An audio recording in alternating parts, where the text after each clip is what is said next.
Assalamualaikum warahmatullahi wabarakatuh.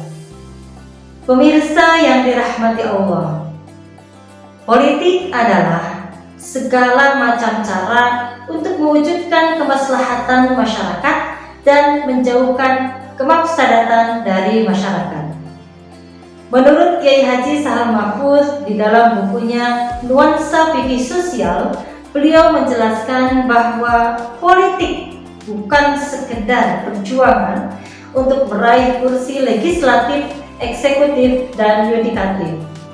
Akan tetapi, politik adalah serangkaian kegiatan menyangkut kemaslahatan masyarakat dalam kehidupan jasmani dan rohani, dalam hubungan kemasyarakatan secara umum, dan hubungan masyarakat sipil dengan lembaga kekuasaan. Oleh karenanya, bangunan politik seperti ini harus didasarkan pada kaidah fikih tasyarruful imam manutun bil maslahah, bahwa kebijakan pemimpin harus berorientasi pada kemaslahatan masyarakat. Pertanyaannya adalah, dapatkah perempuan berpolitik? Atau bolehkah seorang perempuan menjadi pemimpin?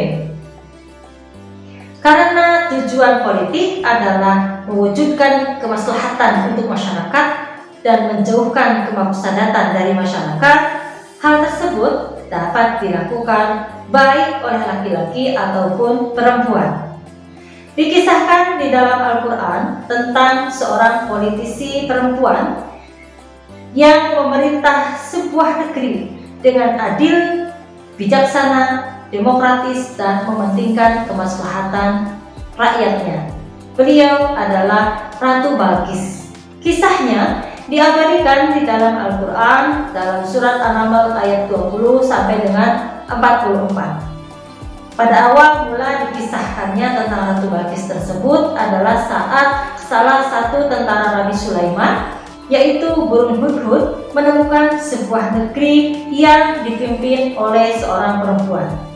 Inni wajadtu imra'atan tamlikuhum wa utiyat min kulli syai'in wa laha 'arsyun 'adzim. Burung hudhud berkata kepada Nabi Sulaiman, sesungguhnya aku menemukan seorang perempuan yang memerintah mereka, memerintah sebuah negeri. Dia dianugerahi dengan segala sesuatu dan memiliki singgasana yang besar. Wajadtuha wa qaumaha yasjuduna lisyamsi min dunillah. Namun aku menemukan dia, perempuan tersebut, dan kaumnya menyembah matahari, bukan menyembah kepada Allah. Atas informasi tersebut, kemudian Nabi Sulaiman memerintahkan burung hudhud untuk menyampaikan surat kepada Ratu Balqis. Isi surat tersebut adalah mengajak ratu dan kaumnya untuk berserah diri kepada Allah Subhanahu wa Ta'ala. Ketika menerima surat dari Nabi Sulaiman, Ratu Balqis kemudian mengumpulkan para pembesar negerinya dan berkata, qalat ya ayyuhal mala'u aftuni fi amri ma kuntu qati'atan amran hatta tashhadun. Wahai para pembesar negeri, berikanlah aku pertimbangan atas urusanku ini. Sesungguhnya aku tidak pernah memutuskan suatu persoalan sebelum kalian berada dalam majlisku. Ratu tidak pernah memutuskan persoalan sebelum berdiskusi atau bermusyawarah dengan para pembesar negerinya. Hal ini menandakan bahwa Ratu Balqis memiliki ciri seorang pemimpin yang demokratis. Kemudian para pembesar negeri berkata, qalu nahnu ulu quwwatin wa ulu ba'sin syadidin wal amru ilaiki fanzuri madza ta'murin. Sesungguhnya kita adalah terdiri dari orang-orang yang memiliki kekuatan dan keberanian, dan keputusan berada pada tanganmu, maka pertimbangkanlah apa yang akan engkau perintahkan. Makna kekuatan dan keberanian menurut para ulama adalah bahwa negeri tersebut memiliki tentara yang kuat, hebat, dan pemberani yang menjadikan negara tersebut merupakan negara yang kuat. Dan kemudian para pembesar negeri juga mempercayakan penuh putusan atas persoalan tersebut kepada Ratu Balqis. Hal ini menandakan bahwa Ratu merupakan pemimpin yang sangat dipercaya. Ratu Balqis kemudian mengatakan, qalat innal muluka idza dakhalu qaryatan afsaduha wa ja'alu a'izzata ahliha adillah wa kadzalika yaf'alun. Raja-raja ketika memasuki sebuah negeri, maka mereka niscaya akan membinasakannya dan menjadikan penduduknya yang tadinya mulia menjadi hina. Maka begitu pula lah apa yang akan mereka lakukan. Ratu Balqis mempertimbangkan atas sejarah masa lalu ketika raja-raja memasuki negeri, maka dia khawatir kalau kemudian peperangan yang diambil keputusannya dan negerinya mengalami kekalahan, maka rakyatnya menjadi sengsara dan hina. Atas pertimbangan kemaslahatan masyarakat, kemaslahatan rakyat tersebut, maka kemudian Ratu Balqis ingin menghindari peperangan dan mengadakan perdamaian dengan Nabi Sulaiman dalam bentuk memberikan hadiah. Hadiah diberikan kepada Nabi Sulaiman, tetapi Nabi Sulaiman menolak hadiah tersebut dan berkata bahwa beliau akan mengirimkan bala tentaranya ke negeri Saba.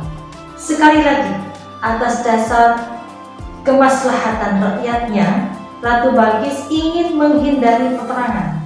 Beliau dengan kerendahan hatinya memutuskan untuk berkunjung ke kerajaan Nabi Sulaiman. Ratu Balqis akhirnya berkunjung bersama para pembesar negerinya ke kerajaan Nabi Sulaiman. Saat tiba di kerajaan Nabi Sulaiman, beliau melihat kehebatan dan kebesaran kerajaan Nabi Sulaiman, sehingga Ratu Balqis berkata, qalat rabbi inni zalamtu nafsi wa aslamtu ma'a Sulaiman lillahi rabbil alamin. Ya Tuhanku, sesungguhnya aku telah berbuat zalim kepada diriku dan aku berserah diri bersama Sulaiman kepada Allah Tuhan semesta alam. Apa yang diteladankan oleh Ratu Balqis dalam kisah ini adalah bahwa menjadi seorang pemimpin yang adil, demokratis, bijaksana, mementingkan kemaslahatan masyarakat, tidak mengenal jenis kelamin. Kisah ini juga memberikan teladan bahwa menjadi seorang pemimpin, baik laki-laki ataupun perempuan, haruslah bersikap adil, bijaksana, demokratis, dan mementingkan kemaslahatan masyarakat. Pada bulan Ramadan tahun ini kita sudah memasuki tahun politik. Mari kita berdoa di bulan suci ini agar ke depan kita mendapatkan pemimpin yang adil, bijaksana, demokratis, dan mementingkan kemaslahatan masyarakat.